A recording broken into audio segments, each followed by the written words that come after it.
What's up, everyone? It's Matt with IDP Guys here to tell you my top 5 takeaways from Week 5 of the NFL season. Before we get into those takeaways, be sure to like and subscribe to this channel so you don't miss a single thing that anyone on our lovely team puts out this entire year.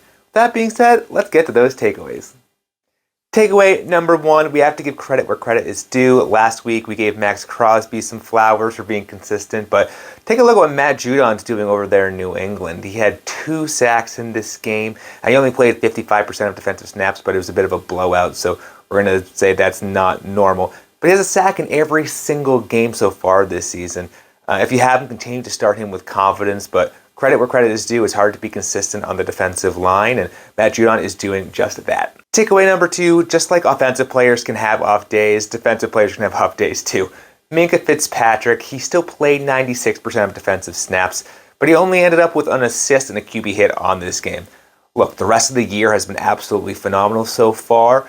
He had all the playing time to be able to make the plays, but sometimes it just doesn't happen. Continue to play him with confidence. We think this is going to be just a one-time thing for him this year. Takeaway number 3, Isaiah Simmons, what the heck are we supposed to do with you? He led the Cardinals this week with 13 combined tackles. He played 92% of defensive snaps. So how can we account for this big uptick in production that we were sort of waiting for the rest of this year? Well, 55% of his snaps were still in the slot position, which is not ideal from an IDP perspective. I think the real Isaiah Simmons is somewhere between what we saw in weeks 1 through 4 and what we saw in week 5. He doesn't fully have my trust yet until he can string together performance like this back to back. But he's definitely someone that I'll be interested in looking at. He's super talented. He's getting the play time. If he can just convert those to more consistent tackles, he'll be back in my kind of have to start list. Just not there yet. Takeaway number 4, there in New York, Jordan Whitehead has put together a couple of nice tackling weeks. In this one, he ended up with 7 combined tackles.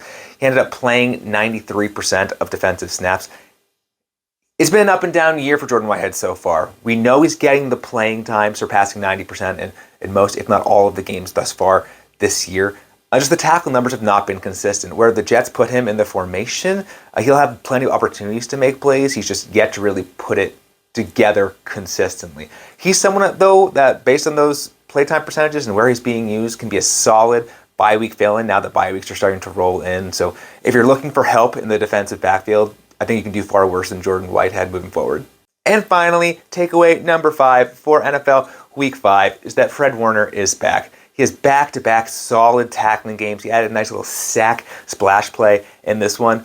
He scared us weeks 1 through 3. For those of us who drafted him as an LB1, was not putting up that production, sort of had a lot of red flags. But these last 2 weeks gives us that confidence that he's back to being that player that we thought he was going to be. He's still getting the play time. He's starting to make that into IDP relevancy. Continue to play him where you have him. He's fully back. So there you have it. Those are my 5 takeaways for NFL Week 5. If you like this kind of content, be sure to head over to idpguys.org so you can read all of the amazing articles and advice everyone at IDP Guys has to offer each and every week to help you win your league. As I mentioned, my name is Matt. I work for IDP Guys, and I will see you next week.